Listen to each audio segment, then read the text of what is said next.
같이 보실 말씀은 열왕기상 3장 1절로 15절까지의 말씀입니다. 한 목소리로 말씀 합독하시겠습니다. 솔로몬이 애굽의 왕 바로와 더불어 혼인 관계를 맺어 그의 딸을 맞이하고 다윗성에 데려다가 두고 자기의 왕궁과 여호와의 성전과 예루살렘 주위의 성의 공사가 끝나기를 기다리니라. 그때까지 여호와의 이름을 위하여 성전을 아직 건축하지 아니하였으므로 백성들이 산당에서 제사하며 솔로몬이 여호와를 사랑하고 그의 아버지 다윗의 법도를 행하였으나 산당에서 제사하며 분향하더라. 이에 왕이 제사하러 기브온으로 가니 거기는 산당이 큼이라. 솔로몬이 그 제단에 1000번제를 드렸더니 기브온에서 밤에 여호와께서 솔로몬의 꿈에 나타나시니라. 하나님이 이르시되 내가 내게 무엇을 줄꼬 너는 구하라. 솔로몬이 이르되 주의 종 내 아버지 다윗의 성실과 공의와 정직한 마음으로 주와 함께 주 앞에서 행함으로 주께서 그에게 큰 은혜를 베푸셨고 주께서 또 그를 위하여 이 큰 은혜를 항상 주사 오늘과 같이 그의 자리에 앉을 아들을 그에게 주셨나이다.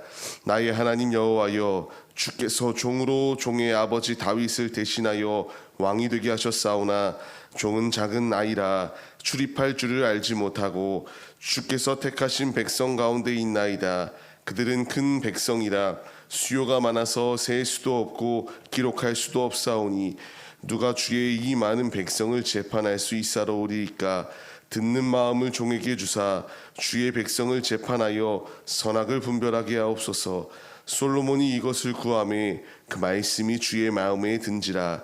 이에 하나님이 그에게 이르시되 내가 이것을 구하도다. 자기를 위하여 장수하기를 구하지 아니하며 부도 구하지 아니하며 자기의 원수의 생명을 멸하기도 구하지 아니하고 오직 송사를 듣고 분별하는 지혜를 구하였으니 내가 내 말대로 하여 내게 지혜롭고 총명한 마음을 주노니 내 앞에도 너와 같은 자가 없었거니와 내 뒤에도 너와 같은 자가 일어남이 없으리라.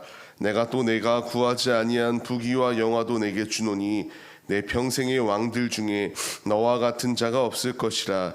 내가 만일 내 아버지 다윗이 행함같이 내 길로 행하며 내 법도와 명령을 지키면 내가 또 내 날을 길게 하리라. 솔로몬이 깨어보니 꿈이더라. 이에 예루살렘에 이르러 여호와의 언약궤 앞에 서서 번제와 감사의 제물을 드리고 모든 신하들을 위하여 잔치하였더라. 아멘. 할렐루야. 오늘도 예배의 자리 가운데 모이신 성도님들 주님의 이름으로 환영하고 축복합니다. 오늘 같이 나눌 말씀의 제목은 축복의 비결입니다. 우리 역시 누구나 축복을 받기를 원하는 것이 우리의 모습이에요. 축복이 아니라 저주를 받기를 원하는 자는 없을 것입니다. 우리가 축복을 받을 수 있는 분명한 비결이 오늘의 이 솔로몬의 모습 가운데에서 나오는 것을 보게 됩니다. 솔로몬의 업적 중에서 가장 잘한 것이다라고 칭하여질 정도로 하나님의 마음에 부합한 그러한 삶을 살아냈던 것이 솔로몬의 모습인데요. 오늘 말씀에서 그 상황이 너무나 잘 나타나고 있습니다. 솔로몬은 하나님 앞에 예배 올려드리는 것, 하나님께 제사 드리는 것, 하나님을 너무나 사랑하여서 하나님 중심의 삶을 살았던 자입니다. 하나님께 온 정심을 다하여 드렸으나 그가 아직 오늘 말씀에서 나오는 것처럼 성전이 없어서 산당 가운데서 하나님께 제사 드렸다라고 이렇게 말씀이 기록되어지고 있습니다. 하나님이 다윗을 사랑하셨던 것처럼 솔로몬을 사랑하세요. 왜 그렇게 그를 사랑하셨는가?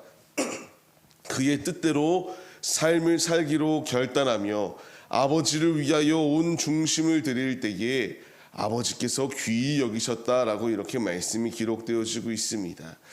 그가 어느 정도로 열심을 다하였는가? 4절 말씀과 같이 1000번제의 예물을 주 앞에 드릴 정도로 동물을 1000번이나 잡으며 중심의 제사를 주 앞에 드렸던 것이 솔로몬의 모습이에요. 솔로몬의 축복은 그냥 주어졌던 것이 아니라 하나님께 중심을 다한 예배가 있었을 때에 하나님이 기억하시고 하나님이 더하여 주셨다라는 분명한 사실을 말씀해 주세요. 이 말씀이 이제 우리에게 도전이 되는 분명한 이유는요, 우리 역시 하나님께 온 전심을 다한 중심의 예배를 올려드릴 때에 하나님께서 우리의 삶 가운데에서 축복에 축복을 더하여 주시기 때문입니다.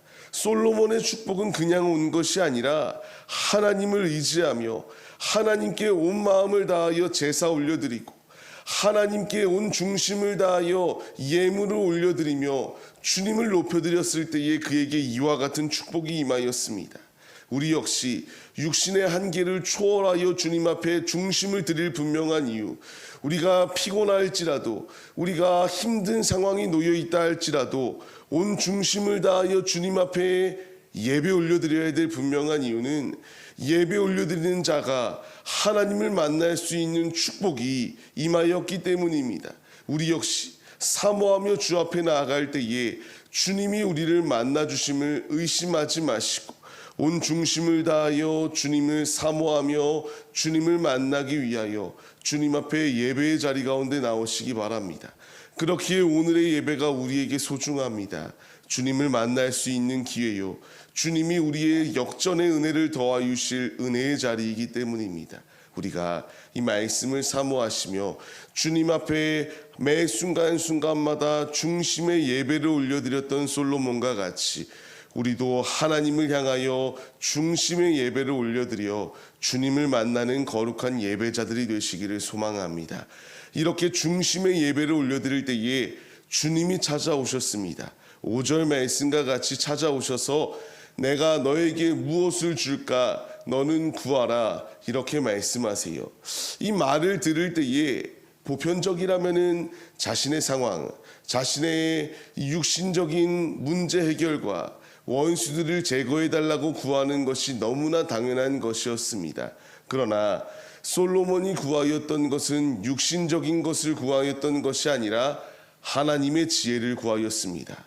솔로몬이 하나님의 지혜를 구하였던 분명한 이유는 자신의 아버지 다윗 역시 하나님의 지혜가 있을 때에 나라를 부강하게 하고 하나님의 일하심이 없을 때에는 이렇게 쇠국의 자리 가운데 거하였던 것을 경험하였기에 하나님의 지혜가 나를 승리의 길로 인도하고 하나님의 자녀들을 승리의 길로 인도할 수 있는 분명한 길이다라는 것을 깨닫고 하나님께 육신적인 것을 구하였던 것이 아니라 하나님의 지혜를 구하였던 것을 우리가 볼 수 있게 됩니다.